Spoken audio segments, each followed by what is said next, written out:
Shabbat Shalom, everyone. So I'm going to begin today by asking two questions. One is probably one of the most common and prosaic questions that we're ever asked. And for some reason, it seems like everybody wants to know the answer to this question. But the second question is the one that we never ask afterwards that I want us to think about. So the first question is, what is your favorite color? Right? What is your favorite color? You don't have to call it, but just think about it for a moment. That seems to be a question that everybody wants to know the answer to. But the question that people don't ask afterwards is, why? Right? Why is that color your favorite color? That's the one I want you to think about for a moment.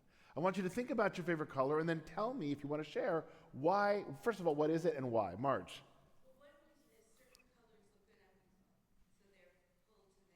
Good. All right, so certain colors look good. There's a visual sort of cohesiveness and harmony, right? Certain colors look good on certain people, and certain colors don't look good on certain people, right? For those who are maybe redheaded, there are certain colors that definitely don't look good and certain colors that do. And there are certain colors that I would never wear, but somebody who may look differently would wear it. Okay, good. What else? Yeah. Colors have a connection to emotion. Go a little farther than that. Well, so we talked about fiery red and anger, and green or blue calming, and it literally has an effect on people. That's why people paint their room certain colors. It makes them feel good. Right. So there's certain colors that reflect emotion and certain colors that even elicit emotions, right? You go into a pediatric dentist's office, right? And they're going to be very careful about the colors they paint on those walls, right? They're going to want colors that try to calm and or things that are going to distract maybe. Okay, good. Yes?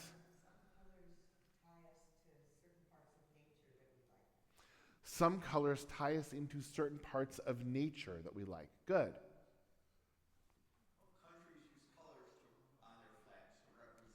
Yeah, colors represent things, right? We use colors, right? The red, white, and blue.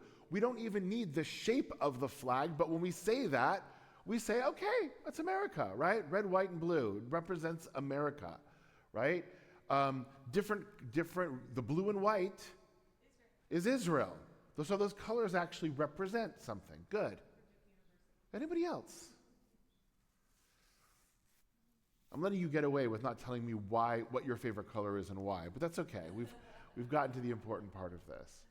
So I want to talk a little bit about colors today, because in this week's Parsha, which is the final Parsha of the book of Exodus, we are focused on both the temple itself and the garments, the way that the Kohanim, the priests, were dressed. So I want to focus in on these colors a little bit, and I want to bring our attention to page 565.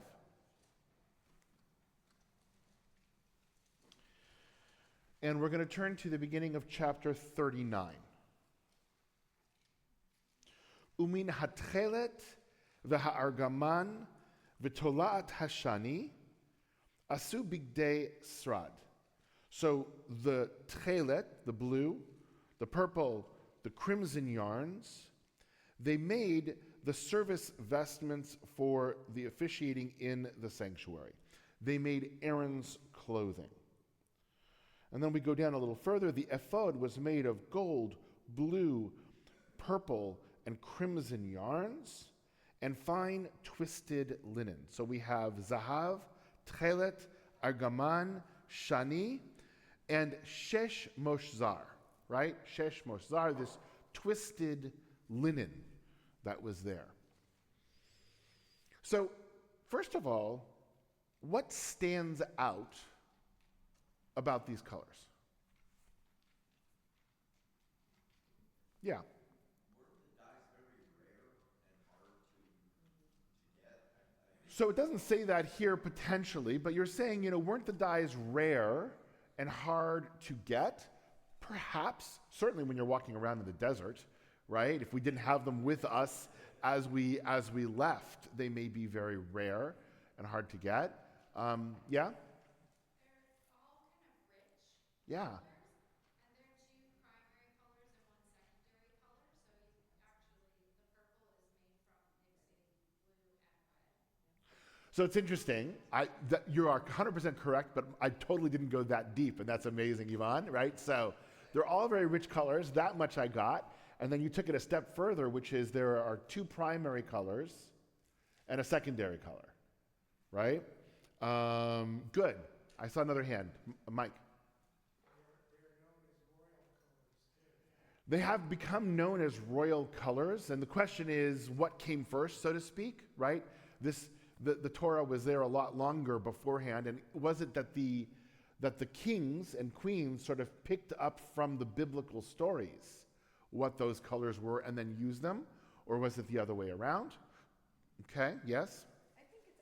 This just dawned on me. I think these are they're more like biblical colors. Like we don't even actually know what the colors are because in Hebrew, kahol, Right. they're not named like how they are in modern Hebrew. Good. And So these are very specific hues, right? This is not just saying red or blue or purple. These are very particular shades of those colors, right? And so let's try to actually figure out what the shades were. Okay, let's try to figure out what these shades were. So I'm actually going to start with the shesh, right? The shesh. And it's translated here as as linen, right? But what color is it? Now, it could be any color, but when we think of linen, especially in the context of Jewish rituals, what color do we typically think of? Off-white or white, right? Linen is what the tachrichin are made of, the clothes that we are buried in. And they're this white linen. Ibn Ezra, right, when he comments on shesh, says shesh refers to linen, which is a type of flax that is found only in Egypt. So it's Egyptian linen. And it comes only in white and is not dyed. So for Ibn Ezra, shesh is not just a statement of the fabric, it's actually a color. So shesh is white. Then we have shani, tolat shani. What color is that? It's a red, right? It's a red. And it's sort of the most basic red color without saying Adom, right? Without saying red. It's sort of the most basic red color that we have within the Torah. The closest to what we would think every day of as red. Okay? They call it scarlet here because I think they wanted to elevate the words and not just say red. But it's actually the most close to, and scarlet is a red color as well. It's a little deeper, yeah.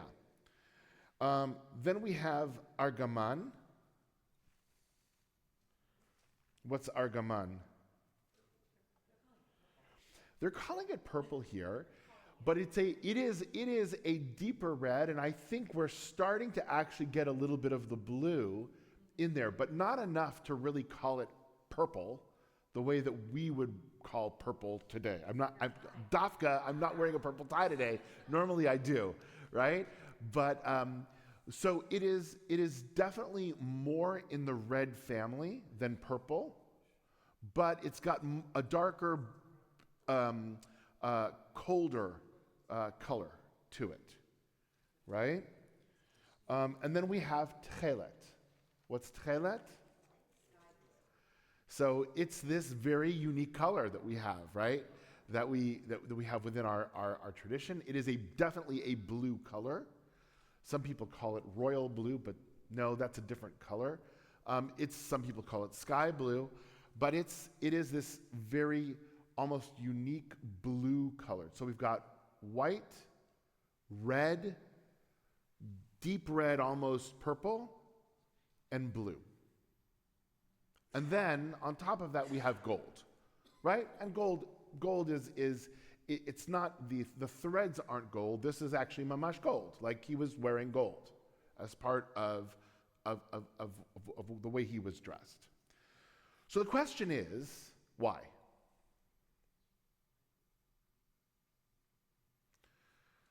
Right? Why? It's the same question we asked about our colors. Why these colors?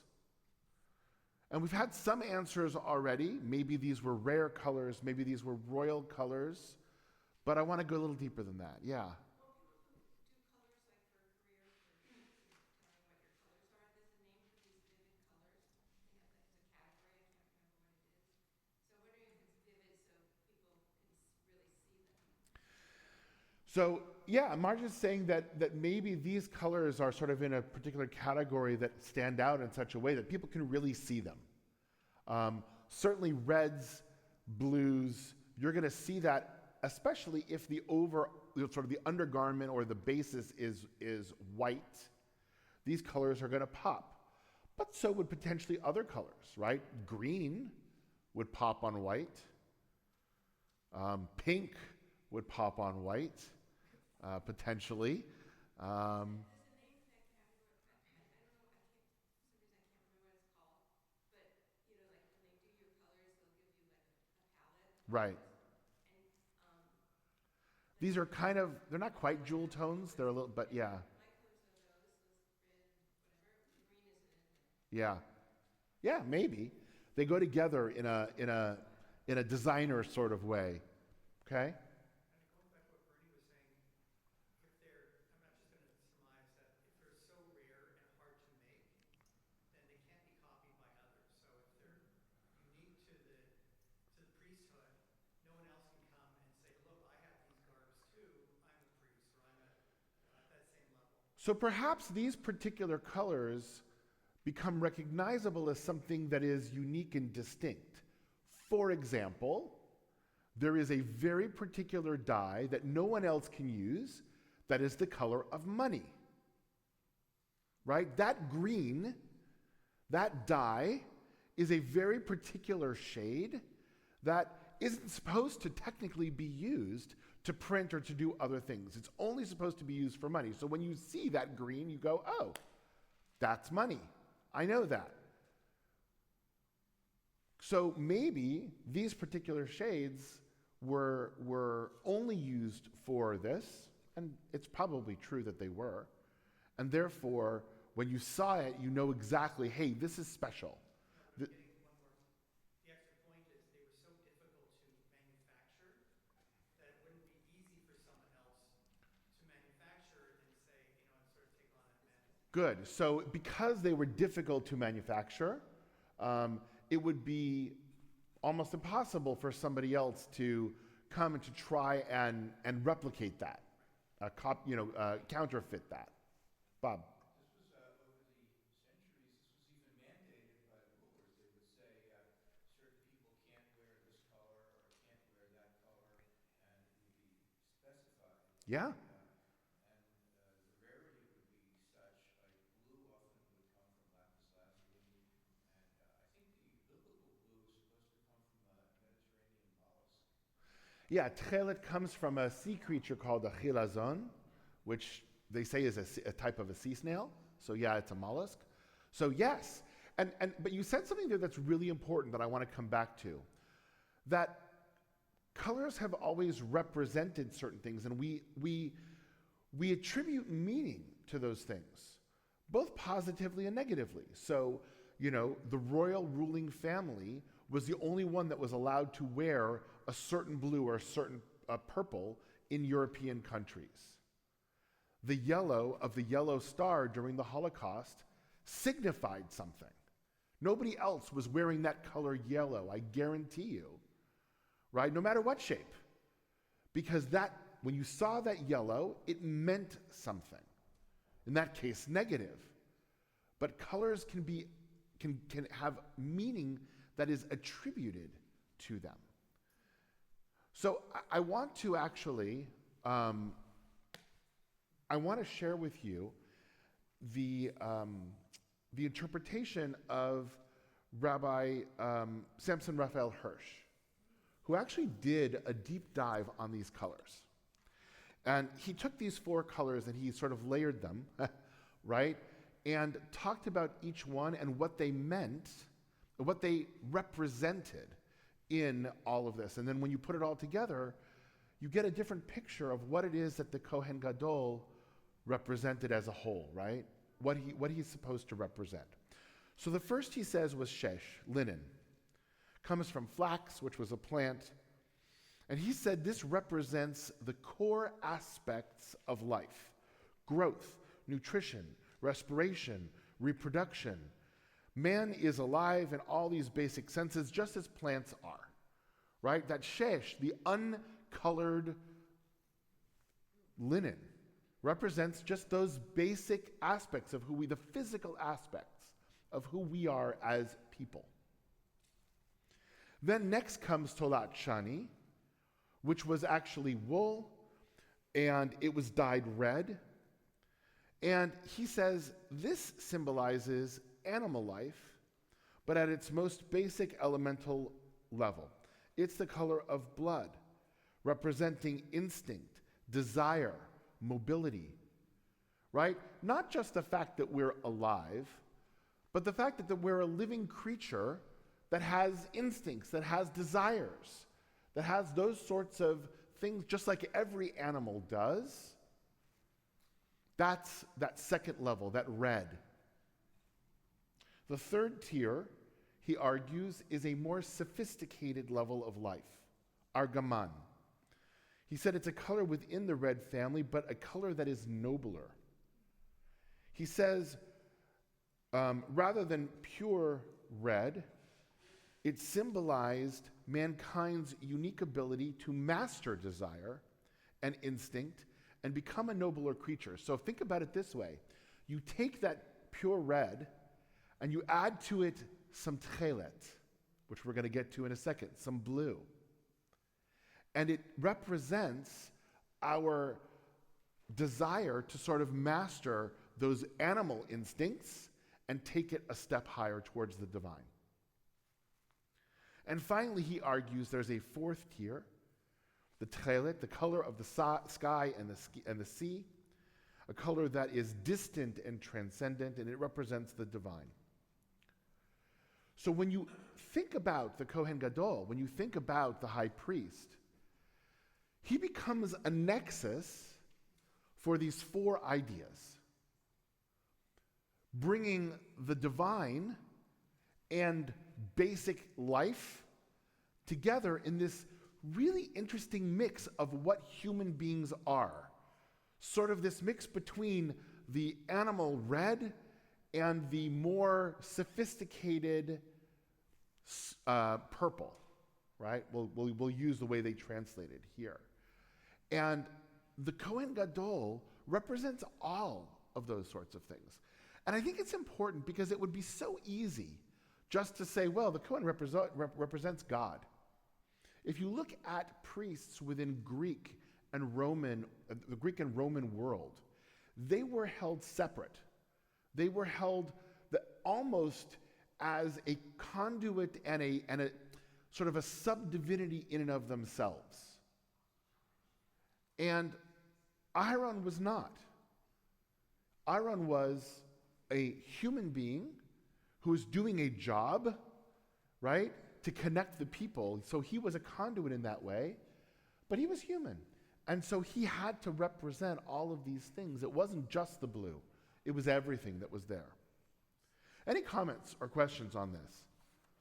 Mike? So the gold was always representing, gold was always beauty. It was always when you made something that was supposed to be exquisite, right? You added gold into it. That's one of the challenges of the golden calf, right?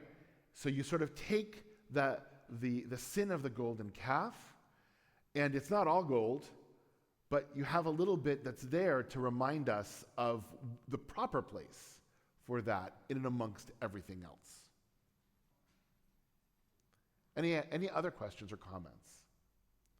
I was just going to say it's really nice when you look around and you can like pinpoint on the windows and on the Aron HaKodesh, and you can kind of put your mind around combining the colors that we talked about. Yeah. And it's really beautiful and it's really powerful, and I'm sure it wasn't by accident that whoever was involved in designing the doors. Yeah, for sure not. Picked out some of those. For colors. sure not. And For I'm sure looking at not. the Torah cover right in front of me with all the different shades of blue, and I'm like, that Techelet has to be Somewhere in there, right. Spectrum. I don't know which one it is, but Yeah, look, I mean, yes, absolutely, absolutely. Colors evoke emotion. yeah. I'm going to talk a little bit later, for those who are going to join us in Zimrat Yah, I'm going to transfer that over to music as well, right? But colors evoke emotion.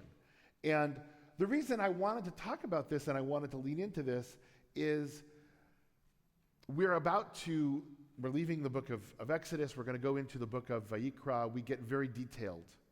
And sometimes we forget that these details actually, if we spend a little time thinking about them, the details actually can be quite spiritual and open up a lot of ways of thinking about the world.